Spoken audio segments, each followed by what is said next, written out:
Hello and welcome to Unsportsmanlike Conduct, the show where two British brothers talk all things NFL. I'm your host, Dom Corbs, and I'm joined with my co-host, Nick Corbs, for what is going to be a pre-recorded Heisman special, New.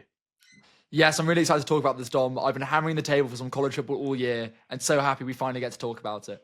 I couldn't agree more. It's the college football aspect that I absolutely love. Like grinding the tape, looking at who's playing who. Because obviously we don't, or at least I don't keep up with it in the regular season when the NFL's on as much as proper college football fans do. So to be able to dive into college football, see what's happening, see who's playing well, see who's going to get drafted, who's not doing so well, is always really really fun. I'm very fortunate, Dom. Sorry, just quickly about to say, my flatmate is a big Texas fan, did a year in Texas. So in our flat here, we do follow a lot of college football. So maybe I've got a bit of an edge this week. I'm not too sure. All right. News that in the know. So we're going to be doing a Heisman special. Now, this is going to be pre-recorded. At the date of this recording is the 16th of October. So we are going to miss out on one weekend of college football. Hopefully, it doesn't change that much. It shouldn't really with the players that we've got on here. One game shouldn't really change that much. Maybe for one of them or two of them it might, but we'll talk about that when we come on to it. We're going to be ranking our top three Heisman candidates. So we'll start from third, go to second, go to first. We've not collaborated on this list. We have different lists. We might end up having the same three players, in which case we talk about the same three players in the same order. It might be different orders. It might even be completely different players. But, before we move on to our top three, do you have quickly anyone that you want to mention or talk about as an honorary mention? Yeah, so obviously the Heisman is a statistical award as much as it is an on-field award. So I think even though he's not in my top three, it'd be rude not to mention Jackson Dart, who currently does lead college football in passing yards with 2,300, I believe, which is no small feat. That's a pretty... He's a good distance away from the likes of Cam Ward, who we may or may not talk about later. The only issue with him is had two back-to-back really bad losses. And we'll talk about this more in our rankings, but the Heisman really, really does matter about your team record. And Ole Miss may have played themselves out of playoff contention, and therefore Jackson Dart out of Heisman contention. I didn't look at Dart actually, so he's not on my list. But I trust your judgment here. Did anything in particular stand out about Dart to you? Was there a certain playmaking ability or? Well, again, Don, that's why he's not in my top three, because I looked at him for draft tape early in the year, and I looked at him more recently against LSU this past weekend.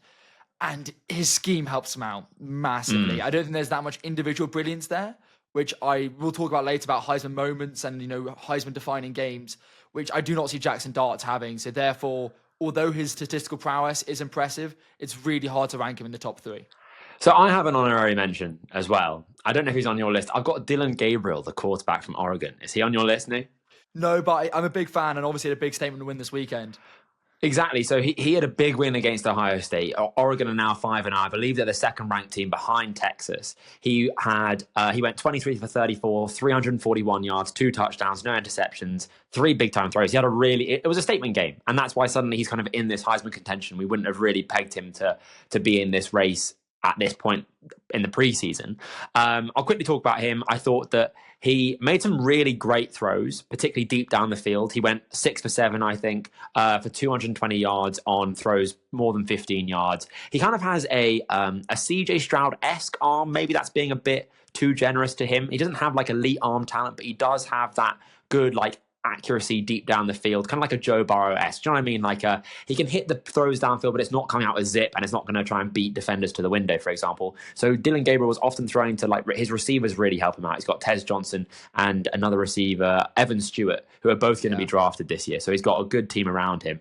But I think a bit like Jackson Dart knew, it feels like the system and the talent around him, his offensive line keeps him clean. He's got 2 good receivers, is the bigger reason for Dillon Gabriel's success. He's an older player, so I don't think it's really going to impact his draft status that much. And I think what I come back to for the Heisman is it goes to the most outstanding college football player. Is Dillon Gabriel outstanding?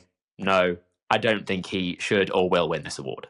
Yeah, Dom, and also you'll see a lot in the college football community, if you want to call it that. These new hired mercenary quarterbacks that you see jump from year to year to year, doing their second, third masters. Dillon Gabriel's played college football for 6 years, and for me personally, I have a little bit of a vendetta against that. I'm a big believer in for maybe 5 years, then you go into the NFL instead of just taking up spots for these young guys. So yes, Dillon Gabriel has had a good season and will be maybe in the Heisman top 3 by the end. But I really just think his the way he's gone to Oregon, the way he's gone to Oklahoma before that, and he's at UCF previously, I just don't think the committee or college football fans are really that receptive to him.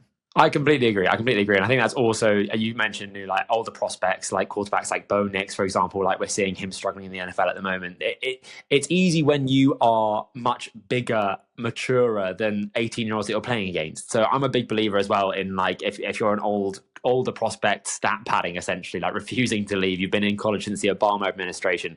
It's time for you to, well, not pack it up, but you're not really someone that I think people are going to take seriously for both the Heisman and indeed the draft. So they're new. That takes us to our top three. Who do you have as your third Heisman candidate? So the reason he's at my number 3, a lot of people do have him higher, is because of 2 things. Team record, but also personal outstanding moments. And that's why I have Travis Hunter at number 3. Oh, Hunter at 3. So, Dom, like you said, it goes to the most outstanding college football player. It's quite hard to argue that Travis Hunter isn't the most outstanding college football player. He has his own touchdown to interception ratio as a cornerback wide receiver. That has never been heard of before. He's probably one of, if not the only person on the planet that can do what he is doing. He's had memorable performances against North Dakota State. He has memorable interceptions, referencing that North Dakota State game again, 3 touchdowns. On the year, he's almost 500 receiving yards, multiple interceptions. He's had a fantastic season. But the issue I have is that Colorado are just not a very good football team. They just lost to Kansas State this weekend. That was their chance to get back into the national rankings. They don't have a shot at a big bowl game. They will probably be bowl eligible, meaning they'll have over 6 wins. But I do not think their team is good enough. And when you look back at previous winners, you look back at Jalen Daniels last year with LSU, Baker Mayfield, Oklahoma, Bryce Young, Alabama. These are all teams that finish ranked within the top 10 at least, if not number 1 in the country. And I do not see Colorado getting there. See, I think having Travis Hunter at 3 is... Oh, I had a bubble in my throat there. God. I think having Travis Hunter at 3 is a joke, frankly, Nick. Really? I think to have him any lower than 2, for me, there's a massive jump between the third and then the second and the first. Like, for me, it's almost 1A and 1B, and Travis Hunter is kind of my 1B. He's my second ranked on a technicality.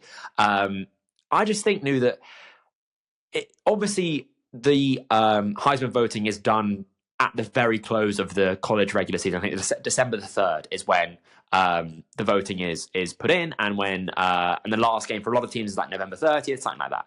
So it's all about regular season, a bit like it is with the NFL MVP. And I think for Travis Hunter, he's had, regardless of team success, has had so much of the national spotlight on him for 3 years now. And it gets so much national attention from both fans and pundits and even other college football players. And I think he's completely unique as a player. He's a unicorn. He played 92% of Colorado snaps before injury. Like, nobody is doing what Travis Hunter is doing, despite the record. So I push back a bit against the record holding Travis Hunter back. But I'll quickly talk about Travis Hunter, and then if you've got more to say, like, jump in as well. For me, Travis Hunter has off-the-charts athleticism and instincts. For me, he's a cornerback. I think those 2 things, being athletic and having great instincts, translate better to corner. And if he plays corner at the next level, he can play some wide receiver. He can't play wide receiver. If he plays wide receiver, he can't play some corner, if that makes sense. That's a good point. He is a dominant zone corner. Like, I know people talk about the best corners as being man corners, shut down, press coverage. Travis Hunter in cover 2, when he gets to bait the flat throws, is second to none. Like, he gives just enough space for the quarterback to think that the flat is open, and he breaks on it so quickly with diving catches. He had one against UCLA, he had one against UCF, I think it was, this season, where he hit the Heisman pose at the end.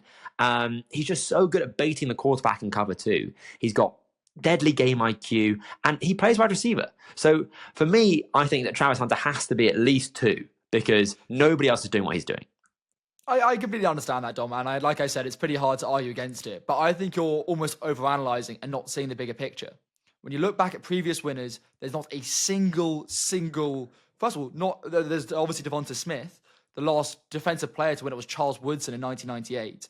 So those 2 things are going against him. Let alone both those players won the national championship in the year they won the Heisman.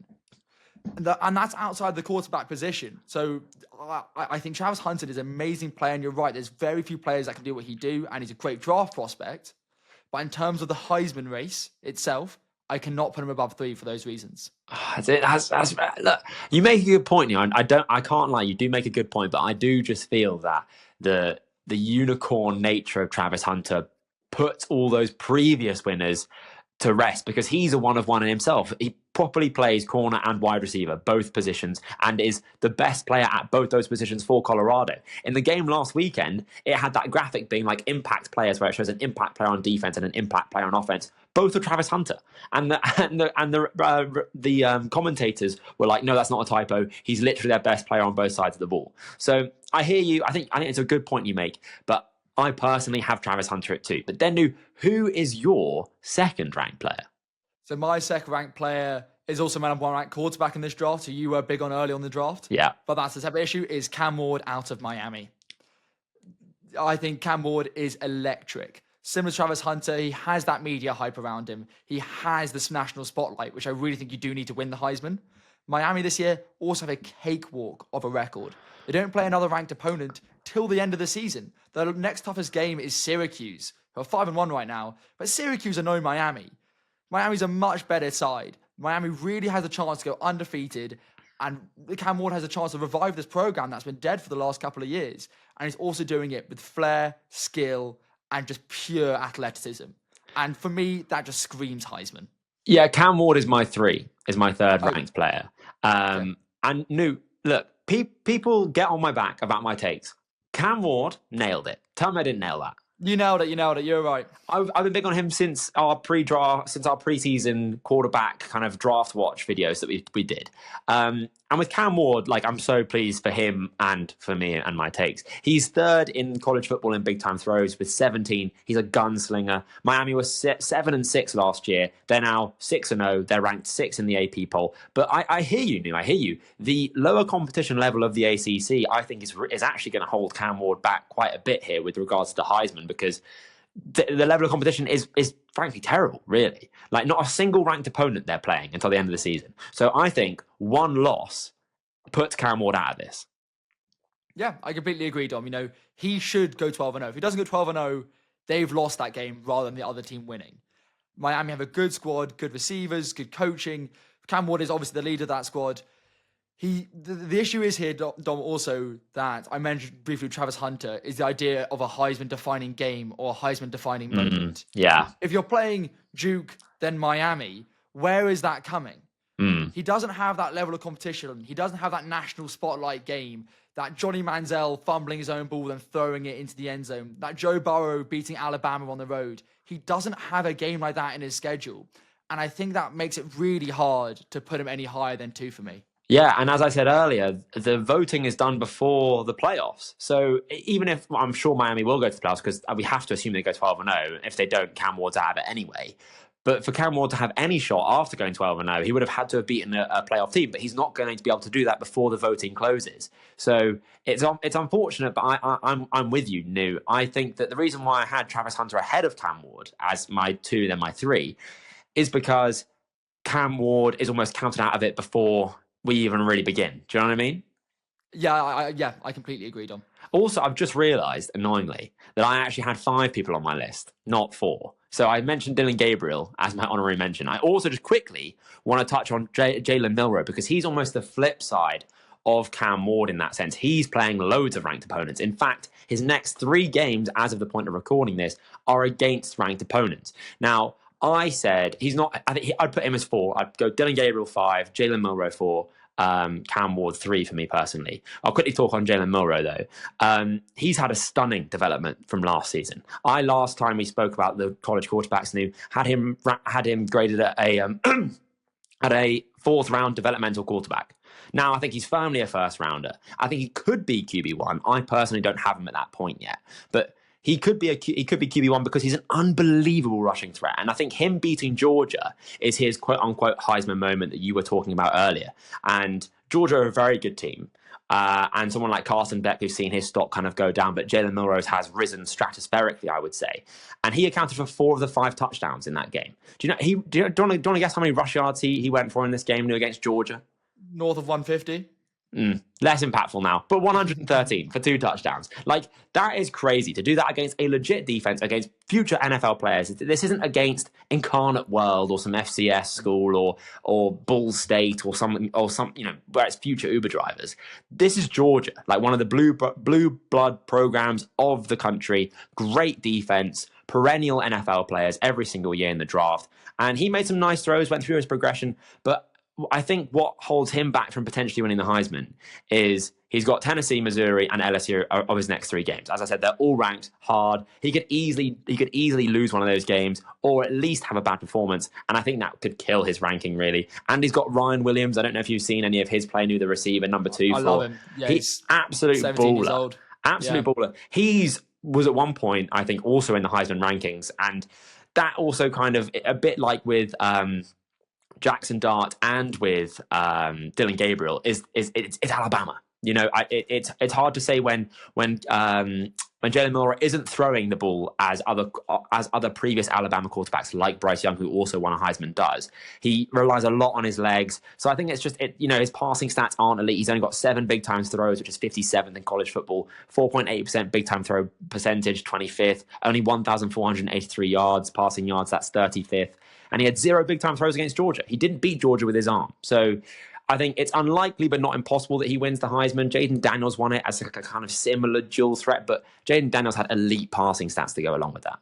Yeah, and college football fans have very selective memories. You bring up that Georgia game, but I'm going to bring up that Vandy game. The fact that he lost to Vanderbilt will be the headline for this Alabama season unless they go on and win the national championship. That's so true. And that will be his defining moment of the year. It should be that Georgia game. It was an absolutely amazing game. But instead, he got beaten by Piver, who's out of North Mexico State Military. Yeah, I know. I saw that guy. That who's also on now Heisman rankings if you have a look. But that's going to be the defining moment of this season. Even though he has those rushing abilities and he has this tough schedule, which he could go through, and Alabama could be a great team, I think that loss against Vanderbilt really takes him out of contention. I think that's a really good counterpoint. But then also to employ your own logic against you, if, say, they win the next 3 games against ranked teams, finish the season with only that single loss against Vanderbilt, are they really going to go back to that loss which they had in October, maybe even like late September? I can't remember. It was early October. Are they really in December going to go back 2 months and go but that loss against Vanderbilt? No, I don't think they will, Dom. But if you also saw their game against South Carolina last week, they should have lost to South Carolina. And South Carolina aren't scrubs, but they're not Alabama. And the way Alabama is trending is not up. These are some really tough games. You've got number 8 Tennessee, and then Dom, who's the other 2 you just mentioned? Missouri and LSU. Missouri and LSU. These are all top 15, top 20 opponents. The chance of them going on their own and beating all 3, very low. If he does it, yes, he puts his name back into contention, but I do not see it happening. Yeah, I do think Missouri are kind of fraudulent with the teams that they faced. They got absolutely whooped the other week. Yeah, they're by A&M. points down. By A&M. Yeah. So I think that they could easily beat Tennessee. They could easily beat Missouri. And then people could kind of come back onto the Jalen Milroe Heisman hype train. But then LSU are currently 8th. And Garrett Nussmeier, who I don't have on my list and I've not looked into him properly, but he's sneakily playing his way into a top 50 pick, the quarterback from LSU. He's playing some good football as well. So that for him, for Nussmeier, if he beats Alabama, it might not be an upset. I don't know what the line will be. But that could be big for his potential Heisman rankings. Yeah, big. And also had that big game-winning throw against Ole Miss. That was another moment against a big team, a big win where he put the team on his back. Yeah. So I agree. I don't think Nussmeier's seriously in the conversation. No. He's definitely in the bubble for it. Yeah, it's interesting. He's playing his way into a top 50 pick quite quietly, old Nussmeier. But quickly before we then move on to our number 1 ranked player, which I don't think is going to be a surprise to anyone, and we should all have the same person here, I think. Yeah. With Jalen Milroe just talking about his draft projection, obviously Heisman and draft projection are different because no, don't worry. What are you going to ask, Tom? I was going to ask instead. Some Bennett just won a natty. He didn't get the mailman didn't get the Heisman. No, the mailman did not get the Heisman. Unfortunately, not. I knew he didn't, but I just had to follow through with asking it because I started it. So my friends that are listening, sorry, I know. I asked if Stetson Bennett won the natty. Okay, Clip it. Yeah, don't clip that. So my draft projection for Jalen Milroe, I'm kind of combining the Heisman and the draft watch a little bit here, is that I think now Milroe is a first-round lock. You can't let those traits fall out of the first round, especially in a thinner quarterback class. I have him as my QB2 at the moment, personally. Carson Beck has kind of fallen massively off. You just can't pass on that athleticism and the physical traits. For me, Anthony Richardson is the closest comparison, 100%. And I really hope we see Milroe run at the combine so we can actually really properly compare those two, because they are similar, like big build, elite physical traits, great arm. So to have them both in the league, we've seen already the difficulties that Anthony Richardson has had in coming to the league. I think teams might be a little bit more wary then with Jalen Milroe. It might not be third overall, it might be a bit later, but nevertheless, I think he's a first round lock now. But that then brings us onto our first ranked Heisman player, the person that if the season ended right now, we would give the Heisman to. Who do you have? It's obvious, Dom, and I don't think there's any argument. It is Boise State running back Ashton Jeanty. He is a superhuman. If you've seen those Michael Myers Halloween edits on TikTok, you know what I'm talking about. He stands there in the backfield like the Grim Reaper. And you know what he does? He kills defenses. He averages a first down per carry. Yeah. His yards per carry is 9.9, round up to 10. It's a first down per carry. Against Utah State, he had 3 touchdowns, 165 rushing yards. His averages went down. His 17 touchdowns on the year. He's fourth in college football rushing yards just after contact. That's how much better he is than everyone else. Marshawn Lynch is singing his praises. We're singing his praises. He is the lock for the Heisman.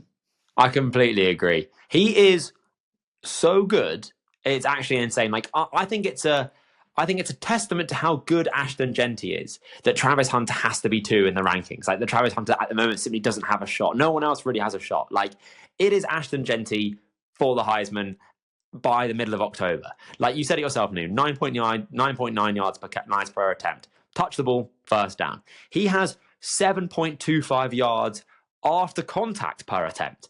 He's got 9. You said yourself, again, that his yards after contact would be good for third in college football. 914. Like, that is 914 yards. Like, his tape is unholy. He's bouncing off tacklers. He's hurdling defenders. He's got quick feet, great vision, elite contact balance. He's just simply playing a different game to everyone else. And I think he's the best player in college football, which is what the award is, right? Like, that's what it's meant for. And you said yourself, he had amazing stats against Utah State. He was benched at the half. Like, he was benched at halftime. He's on pace to break Barry Sanders' insane record of 2,850 yards and 44 touchdowns after sitting out 2 whole halves. He's on pace to beat it. Like, he's the most explosive player in college football. 8 touchdown runs of 50 plus yards. 8. Like, not even just runs of 50 plus yards. 8 touchdown runs. I don't really have a con for him, to be honest. I don't have a reason why he shouldn't win this award. I thought maybe you could say level of competition, but he ran all over the number 2 ranked Oregon. 192 yards, 3 touchdowns. He helped them almost pull off an upset in what Oregon scraped as a 3-point win in the end, 37-34. So I think it has to be Ashton Jeanty. Dom, and I'm really happy you pointed out to that Oregon game, because what I was going to say is that is a Heisman-defining game for me. Even in a loss, Boise State versus Oregon, and then playing them to 3 points, the same as what Ohio State did, really, really shows the caliber of the team, but most importantly, Ashton Jeanty. Now, they've got a big game coming up this week against UNLV, who were previously ranked probably the second best Group of 5 school playing for that last playoff spot. And if Ashton Jeanty puts up another 200 yards, 3 touchdown performance, which I think he will, I think he could probably say it for the rest of the season. And Dom, the other thing for Ashton Jeanty that I think is so, so impressive is that teams know that Boise State are going to run the ball. They know that Ashton Jeanty is going to get these carries, and they can't stop him. When you look at the box, there's no reason why Ashton Jeanty should get as many yards as he does, but he just seems to just appear in the end zone. Tacklers fall off him, he outruns them. He's the best running back prospect I've seen since Saquon Barkley, and he went second overall. Ashton Jeanty is absolutely phenomenal. I think Saquon Barkley is exactly right. I have him kind of listed as that Bijan Robinson, Saquon Barkley level of running back prospect. I actually think he's better than Bijan Robinson. I didn't properly scout Bijan. We weren't doing this kind of thing back then, but I did watch some tape of him before I did my draft stuff on my TikTok. But just Ashton Jeanty, man, like, he's a 5'9", 215-pound running back, and he will almost definitely be a top 15 pick. And he deserves to be. And that's just, if you said that to me before the season started, I'd say there's obviously no way, that's ridiculous. This is a really strong running back class. And no one is talking about anyone else in this class because it's Ashton, Jeanty, a massive gap, and then everyone else. And he's a difference maker. Like I was a very, very vocal running backs don't matter spewer, right? You've heard me say that a lot of times now. I have. In my older, more wiser years, as I've become more seasoned in this scouting malarkey, I've kind of come back round to the idea that a running back, an elite one, can change an offense. Now, I was hounded by Lions fans 2 drafts ago when I gave them an F for drafting Jahmyr Gibbs. Actually, he's a good player, and it wasn't. And the Lions obviously don't regret that pick. They're not missing something else. Well, ironically, they're probably missing a bit of an edge rusher now. But anyway, let's park that. I don't think Jahmyr Gibbs at that early was a fantastic pick. I would, however, think that Jeanty at 11 or 12, wherever Gibbs went, would be absolutely fine. If you're a team like the Cowboys that has no run game, or the Texans, he won't go that far. But essentially, he will never make it past the Cowboys, who need a rushing attack. And we've seen in Philadelphia with Saquon Barkley, and indeed in actually Houston with Joe Mixon when he's on the field, is that a great running back, or Derrick Henry in Baltimore, a good running back can actually transform an offense. Now, you have to have the system in place to allow them to succeed. You can't stick Ashton, Jeanty behind, what's the worst offensive line at the moment? Ravens, maybe? Patriots, right, fantastic. You couldn't stick Ashton, Jeanty on the Patriots and expect him to turn that team around by himself. That wouldn't work. But a team like perhaps the Cowboys, who have an elite wide receiver one, who have a good quarterback, who have some talent on the offensive line, he could change that offense. Does that make sense? Yes, I completely understand, Dom. And so this is why, as a Giants fan, I never mentioned this before in the draft, I wanted Saquon at number 2. I was pounding the table for Saquon at number 2. Has that aged well? Not particularly, but I really do believe that Ashton Jeanty can transform an offense. And Dom, like you rightfully pointed out, it's 8+ rushes for more than 50 yards. Yeah, touchdown runs, yeah. Yeah, touchdown runs. That's a game-changing play, and he makes them more than once a game, effectively.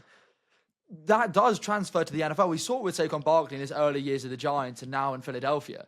That's just as game-changing as a deep bomb, as a good quarterback play. And that's why I think the value comes from Ashton Jeanty, and that's what separates him from other good running back prospects, even someone like Bijan Robinson.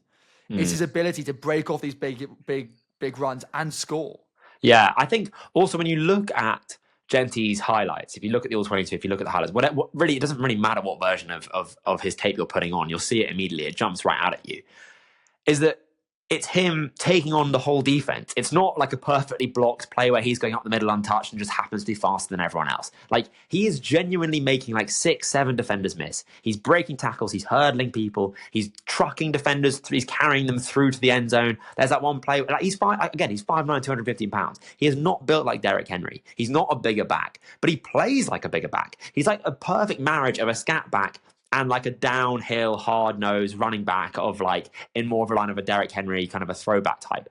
And I think it just really hammers home how great of a talent Ashton Jeanty is. Like, he has made this Boise State, single-handedly, this Boise State team. I can't name another player on that team. Not one. I don't even know if anyone else is going to get drafted from Boise State, at least in the top couple rounds. He's made this team relevant, and that is the Heisman. Yeah, Dom, I think that's a really good point that I didn't think of. He brought this Boise State team, and it's always been good, but effectively irrelevancy into the national spotlight. Boise State is the first highlights whenever I load up YouTube on a Sunday morning. That used to never happen before. And the fact that he said before in an earlier interview that he did have offers to transfer. And he said, yeah. I want to stay at Boise State and make myself a legend. Yeah. And that is what he's done. Because he'll be the first Boise State player to win a Heisman. I could see an Ashton Jeanty statue next to that bright blue field sometime soon. I really hope he breaks Barry Sanders' record. Like, same, man, really. Really, all he needs to do is stay healthy, and I just really hope he does it. And I think the university, the school, were right to bench him for those 2 games. In the second half of those 2 games, he's still on pace to break it. That's not really going to inhibit him that much, but it does just protect him a little bit from that potential of injury. But then, to put you on the spot a bit here, give me, at the moment, an over-under line of where you think Ashton Jeanty could get drafted come April. That's a good question, John. That's a really good question. And the reason why I think that's so hard to work out is because this draft class is not particularly deep and it's quite light on offensive skill players outside of the big receivers who we've talked about in earlier drafts, Luther Burden and Tetairoa McMillan. So if you're a team in this 10 to 15 range, what do you do? Do you gamble on a running back? And I'm trying to think of teams off the top of my head. And you're right with teams like the Texans, but you're not going to trade up and spend 2 firsts on a running back. The Dallas Cowboys have a lot of other problems apart from just a poor rushing game. We saw with the Giants this past game with Tyrone Tracy. You can draft someone in the 4th or 5th round who can have a good impact. Don't think the same quality of player as Ashton Jeanty, but very similar. And I think that's why the Cowboys is a great shout, Dom. And maybe if one of these, the Jags are too bad. It's really quite hard. Oh, I don't know. I'd like the Jags, but I think they'll be too high. They'll be like top 3. Like there's no way in 2025 that a team is going to take a running back top 3. Well, don't you say that, but the Jags aren't as bad a team as you would think. And where's the? I guess T-Mac would be useful. T-Mac and Brian Thomas would really transform that offense. But it's really hard, Dom. So my over/under is going to be 12.5. Playing it safe, playing it conservative. That's a straight bat line there. I'd look at that line. I'd be like, where do you rank him, Dom? See, this is the thing. Is that I will finish on this thought. Is that a lot of teams approach the draft as rather than looking at it like a big kind of list where its positions are relevant, quarterbacks at the top, and then they go via like that. A lot of teams look at it by blue chip prospects. So they'd rather have an elite player at a less valuable position rather than, let's say, the second wide receiver, right? If there's a bit of a drop, or let's say like the third offensive tackle, they'd rather have like the elite tight end over the third offensive tackle. So they look at it by talent level. And I think for the teams that look at it by talent level, he's got to be top 5. Like the only players that I think I could see definitely going ahead of Jeanty at this point are the 2 offensive tackles, the bloke from Texas and Will Campbell from LSU, because it's a really thin tackle class. So if you need an offensive tackle, Patriots, I'm looking at you. You need to get one of those 2 guys. So the first 2 teams that need a tackle are going to take those 2. With there not being a necessary first overall pick lock for a quarterback, it opens the whole draft up for someone like Ashton Jeanty to really kind of rise up the ranks. And oh God, I think you nailed it with that 12.5 line, but I'll put it at 10.5. I'll put it at 10.5. No, I'm gonna put it at 13.5. So I'm gonna put it after. I don't think he's gonna go in the top 10. I think top 10 is crazy. And Don, what I was thinking just came to my mind. My Giants, if they get a quarterback during free agency or manage to trade for one, Ashton Jeanty at the 8th, 9th region, which I think we'll be picking, could be a really good pick. But do you want to get burnt twice by drafting 2 running backs in the top 10 within 10 years? I'm not sure, but I think there's definitely something to see there. Yeah, come draft time, and we know a bit more about the draft. Team needs and different team needs. We'll do our mock drafts. Obviously, we'll post those, and that's going to be really fun. We'll do that kind of in November. Really, in a few weeks' time, we can start kind of looking at those mock drafts when we have a better idea of the top 10, and a single win doesn't put you like 7 spots up in the draft. But we'll approach that closer to the time. That's something to look forward to for our loyal listeners. But that has then been our Heisman special episode. If for whatever reason there's some mental change in the college football environment this weekend, then please don't come for us. We recorded this before it's happened. I don't think that should happen, but just in case, I want to make that absolutely sure. But just to recap, give me your top 3. Top 3, Travis Hunter, Cam Ward, Ashton Jeanty. Brilliant. Mine was Cam Ward 3, Travis Hunter 2, and our Heisman winner, Ashton Jeanty. But that wraps up the special then, New. I've been your host, Dom Corbs. That's been your co-host, Nick Corbs. We've been Unsportsmanlike Conduct. Thank you very much for listening. See ya.